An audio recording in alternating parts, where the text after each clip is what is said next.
Exercise 3.1, question number 4. Which of the following pairs of linear equations are consistent or inconsistent? तो हमें consistency या inconsistency बतानी है. And if consistent, then obtain the solution graphically. तो graphically हमें solution obtain करना है अगर वो consistent हो. तो ये मैंने एक rough graph बना लिया है. अगर इसमें से कोई consistent होंगी तो हम उसका graphical solution find करेंगे. So firstly we have x plus y minus 5 equal to 0 standard form, और 2x plus 2y minus 10 equals to 0. अब मुझे डायरेक्टली यहाँ दिख रहा है कि x का कोएफिशिएंट यहाँ 1 है, उसका डबल यहाँ है, y के कोएफिशिएंट 1 है यहाँ, उसका डबल यहाँ है, और -5 का डबल -10 यहाँ पर है. इसका मतलब a1 upon a2 is equals to b1 upon b2 is equals to c1 upon c2 which is equals to 1/2, क्योंकि ये दूसरी इक्वेशन जस्ट डबल है फर्स्ट इक्वेशन की. तो ये कंसिस्टेंट है और ये कोइंसिडेंट है. अब क्योंकि ये लाइन कोइंसिडेंट है तो ये दोनों एक ही लाइन होंगी. अब एक ही लाइन होने पर हमारे पास इनफाइनाइट सॉल्यूशंस होंगे. तो सॉल्यूशन फाइंड करने के लिए हमें सिंपली बस इस लाइन को ड्रॉ करना है, क्योंकि दोनों एक ही लाइन से, और उस लाइन पे एरो करके हम लिख देंगे इनफाइनाइट सॉल्यूशंस. तो लाइन ड्रॉ करने के लिए हमें x और y की कुछ वैल्यूज़ अज्यूम करनी होती है. तो x और y और ये है उसकी वैल्यूज़. अगर x में 0 रखूँ इस इक्वेशन में, क्योंकि ये दोनों एक ही है, तो इस इक्वेशन में x अगर 0 रखूँ तो y की वैल्यू आएगी 5, और अगर इसी में मैं y 0 रखूँ तो x की वैल्यू 5 आएगी. देयरफॉर हमारे पास दो पॉइंट्स आ गए. कौन कौन से? एक 0,5, क्योंकि x, y के फॉर्म में होते हैं पॉइंट्स, और एक पॉइंट है 5,0. तो 0,5, 0 मतलब ओरिजिन और x एक्सिस पे 0, और 5 यानी y एक्सिस. तो 0,5 ये पॉइंट हो गया, और 5,0 ये पॉइंट हो गया. x का 5 और y का 0. तो इन दोनों पॉइंट्स को अगर मैं ज्वाइन करूँ तो हमें वो लाइन मिलेगी. तो ये दोनों पॉइंट्स को मैं ज्वाइन कर लेता हूँ. तो हमारे पास क्वेश्चन नंबर 1 के लिए, पहले वाले के लिए हमारे पास से एक ही लाइन आई, और इसके लिए हमारे पास है इनफाइनाइट सॉल्यूशंस. नाउ सेकेंड, अगर हम सेकेंड क्वेश्चन की बात करें तो we have x minus y is equals to 8 and 3x minus 3y is equals to 16. तो a1 अपॉन a2 क्या होगा? एक एक्चुअली मुझे इसे स्टैंडर्ड फॉर्म में लिखना चाहिए. तो x minus y minus 8 equals to 0 and 3x minus 3y minus 16 equals to 0. तो a1 अपॉन a2 होगा 1 अपॉन 3, क्योंकि ये 1 है और ये 3. देन b1 अपॉन b2 होगा -1 अपॉन -3, और c1 अपॉन c2 होगा -8 अपॉन -16. तो ये है पॉजिटिव का 1 अपॉन 3. तो a1 upon a2 b1 upon b2 के बराबर है, और ये है 1 अपॉन 2. ये पॉजिटिव हो जाएगा क्योंकि 8 2 16, और ये c1 अपॉन c2 के बराबर नहीं है फर्स्ट टू रेशोज. इसका मतलब ये लाइंस पैरेलल है, और पैरेलल होने का मतलब ये लाइंस इनकंसिस्टेंट है, क्योंकि ये दो पैरेलल लाइंस कभी मीट ही नहीं करेंगे एक दूसरे को, तो कोई सॉल्यूशन ही नहीं होगा. तो इसका हमें ग्राफिकल सॉल्यूशन फाइंड करने की ज़रूरत नहीं है.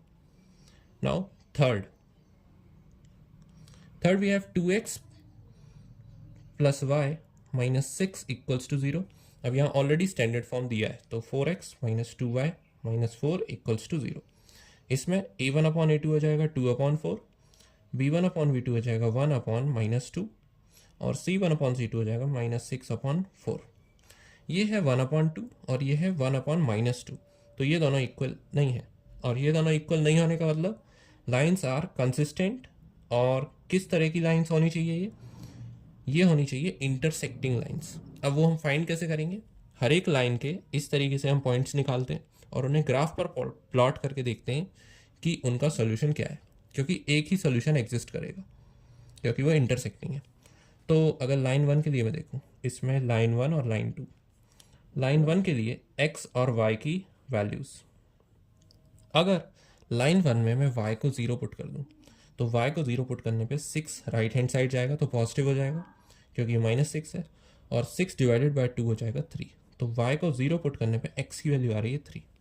और अगर मैं x को 0 पुट कर दूं तो y की डायरेक्टली वैल्यू 6 आ रही है। तो these two are the points which is 3,0 and 0,6। तो लाइन 1 को मैं इस बार अलग कलर से प्लॉट करता हूँ। यहाँ पर 3,0 एक पॉइंट है, तो x की वैल्यू है 3, y की वैल्यू 0, ये एक पॉइंट आ गया, और 0,6 एक दूसरा पॉइंट है, तो 0,6 ये हो जाएगा। तो इसे मैं कनेक्ट करता हूँ।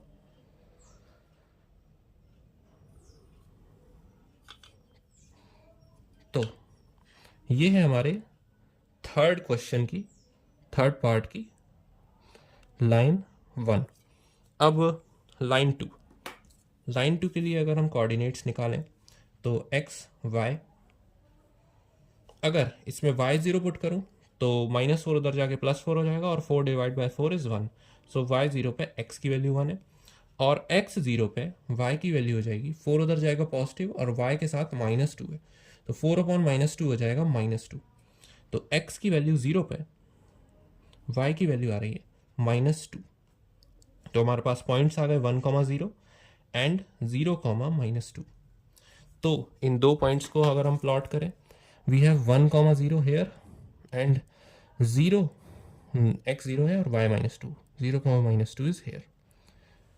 तो ये दोनों पॉइंट्स को कनेक्ट करने पर मुझे ये लाइन मिल रही है, और ये लाइन कौन सी है? ये लाइन है थर्ड क्वेश्चन की लाइन 2। इसका मतलब लाइन 1 और लाइन 2 इंटरसेक्टिंग है, और वो हमने यहाँ से फाइंड भी कर लिया था बाय कंपेयरिंग द रेशोज। अब मुझे ये पॉइंट यहाँ पर रफली दिख रहा है, x की वैल्यू 2 है, y की वैल्यू 2। मुझे यहाँ पर ये पॉइंट रफली 2,2 दिख रहा है, क्योंकि ये मेरा एक रफ ग्राफ है। फेयर ग्राफ पर ये एग्जैक्टली 2,2 आ जाएगा। तो हमारी लाइन का जो सॉल्यूशन है इस ग्राफ से, वो हमें मिल रहा है x की वैल्यू 2 और y की value 2। Therefore x and y की value for this part is 2 and 2। अब lastly fourth part 2x - 2y। अब फोर्थ को मैं यहाँ पर एक छोटी सी जगह पर सॉल्व कर लेता हूँ, क्योंकि स्पेस ही नहीं बचा है। So fourth part is 2x - 2y -2 = 0 and 4x - 4y -5 = 0।